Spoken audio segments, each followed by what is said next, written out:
वाशिम जिल्ह्यामध्ये खरीप हंगामातील 80% पेरण्या पूर्ण झाल्यानंतर आता बोगस बियाण्यांचा फटका शेतकऱ्यांना बसू लागलाय।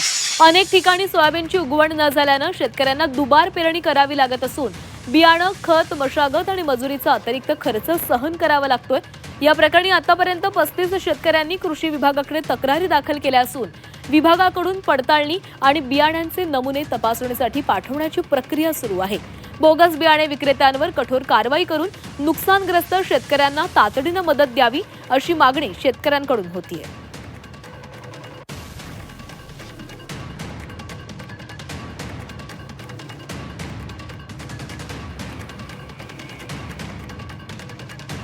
वाशिम जिल्ह्यामध्ये बोगस बियाणांचा फटका बसलेला आहे। पेरणीनंतर सोयाबीनची उगवणच झाली नाहीये, त्यामुळे आता शेतकऱ्यांवर दुबार पेरणीचं संकट ओढावलेलं आहे। 25 शेतकऱ्यांनी कृषी विभागाकडे या बोगस बियाण्यांसंदर्भात तक्रारीही केलेल्या आहेत।